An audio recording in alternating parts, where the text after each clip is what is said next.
మన అందరి పత్రికా సోదరులకు అందరికి కూడా జై భీమ్. నేడు ఈరోజు గురు పూర్ణిమ సందర్భంగా మా గురువులైనటువంటి అంటే మాకు దిశానిర్దేశం ఈ దేశంలో ఏం పని చేయాలని దిశానిర్దేశం ఇచ్చినటువంటి మహాత్మా జ్యోతిరావు ఫులే, బాబాసాహెబ్ అంబేద్కర్, మాన్యవర్ కాన్సీరామ్ గారు ఏదైతే ఈ దేశంలో ఏం పని చేయాలని మాకు నిర్దేశించారో ఆ పని చేయడంలో భాగంగా ఈరోజు Bahujan Samaj party state general సెక్రటరీగా నిన్న పేపర్లో వచ్చినటువంటి పిల్లల మూత్రపిండాలకు రాళ్ళ దెబ్బలు, తక్కువ నీళ్ళు తాగడం వల్ల మూత్రపిండాలు దెబ్బతింటున్నాయని నిన్న ఈనాడులో ఆంధ్రజ్యోతిలో బ్యానర్ ఐటమ్లు వచ్చాయి. దాని మీద Bahujan Samaj party state general సెక్రటరీగా బడంగపేట మున్సిపల్ కార్పొరేషన్ మాజీ డిప్యూటీ మేయర్గా స్పందిస్తూ ఈరోజు ఈ సమావేశానికి విలేకరుల సమావేశానికి వచ్చిన పత్రికా సోదరులకు అందరూ కూడా మనస్ఫూర్తిగా జేబీఎంలు తెలియజేస్తూ, అదేవిధంగా తెలంగాణ రాష్ట్ర ప్రజలందరికీ అన్ని వర్గాల ప్రజలకు కూడా జేబీఎంలు తెలుపుతూ మీరు కూడా ఈ విషయంలో అందరూ ఆలోచన చేయాల్సిందిగా బహుజన్ సమాజ్ పార్టీ నుంచి విజ్ఞప్తి చేస్తున్నాం.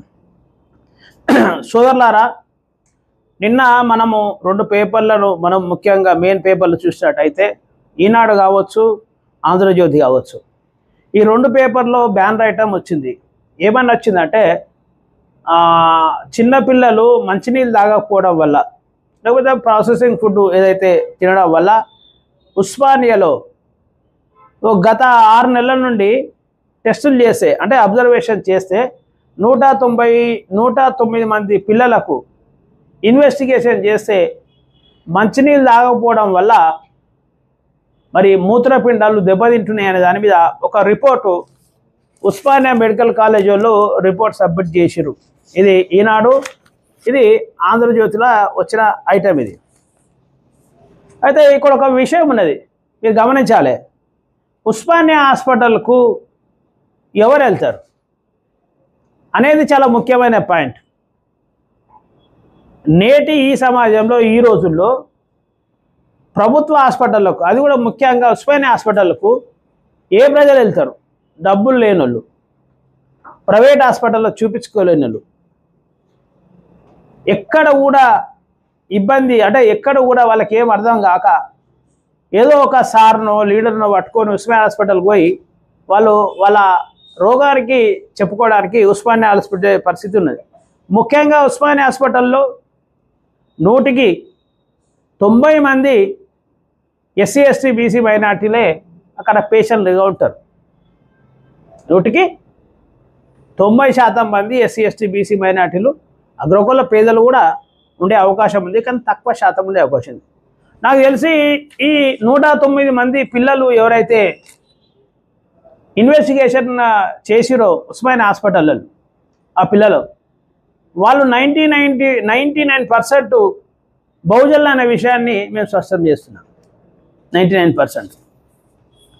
అయితే నేను చెప్పొచ్చే విషయం ఏంటంటే, మరి ఇది ఎక్కడెక్కడి నుంచో ఈ తెలంగాణ రాష్ట్రం నుంచి ఉస్మానియా హాస్పిటల్కి వచ్చి వాళ్ళు టెస్టులు చేసుకుంటే వాళ్ళకి ఇబ్బంది అయిందని చిన్నపిల్లలు 0 to 15 years అంటే 5 to 15 years వరకు టెస్టులు చేశారు. నేనేమంటున్నా అంటే ఈ తెలంగాణ రాష్ట్ర ప్రభుత్వానికి, ముఖ్యంగా సీఎం గారు రేవంత్ రెడ్డి గారికి బహుజన్ సమాజ్ పార్టీ నుంచి ఒక విజ్ఞప్తి, మీరు ఆలోచన చేయాల్సిందిగా మేము విజ్ఞప్తి చేస్తున్నాం. అంటే ఒక సూచన, ఒకటి మీకు విషయాన్ని మీ దృష్టికి తీసుకొస్తున్నాం. ఈ రాష్ట్రంలో 12,700 గ్రామాలు ఉన్నాయి, సుమారు 20,000 స్కూల్స్ ఉన్నాయి. ఆ 20,000 స్కూల్లో సుమారుగా 19 లక్షల మంది పిల్లలు చదువుకుంటారు గవర్నమెంట్ స్కూళ్ళల్లో. అందులో 12 లక్షల మంది అమ్మాయిలు ఉంటారనే విషయం కూడా మేము స్పష్టం చేస్తున్నాం.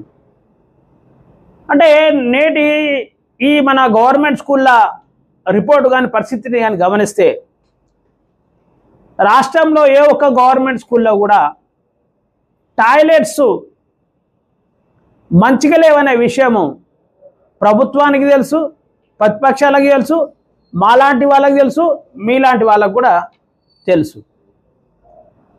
అంటే ఒక 500 మంది 300 మంది చదువుకునే పాఠశాలలో టాయిలెట్ నిర్వహణ లేకపోవడం వల్ల పిల్లలు మంచినీళ్ళు తాగుతలేరని ఎన్నో పేపర్లల్లో ఎన్నో సందర్భాలలో ఆర్టికల్స్ కూడా వచ్చాయి. వెలుగు పేపర్లు వచ్చినాయి. రీసెంట్ సరునాలో కూడా ఒక 6 నెలల క్రితం సరునాలో జరిగింది. ఇట్లా చాలా ప్రదేశాలల్లో ఎన్నో పేపర్లల్లో మీడియాలల్లో ఎన్నో సందర్భాలల్లో జరిగింది. అంటే ఏమర్థమవుతున్నది? సుమారుగా 12 లక్షల మంది అమ్మాయిలు టాయిలెట్ల సౌకర్యము యూజ్ చేసుకునే పరిస్థితి లేకపోవడం వల్ల మంచినీళ్ళు ఇష్టంగా తాగుతలేరు అనే విషయం ఇది స్పష్టమవుతున్నది. ఇది రాష్ట్ర ప్రభుత్వానికి తెలుసు, ప్రతిపక్ష పార్టీలైన టీఆర్ఎస్కు బీజేపీ కూడా తెలుసు, కమ్యూనిస్ట్ వాళ్ళకు కూడా తెలుసు, అందరికీ తెలుసు, అన్ని పార్టీలకు తెలుసు.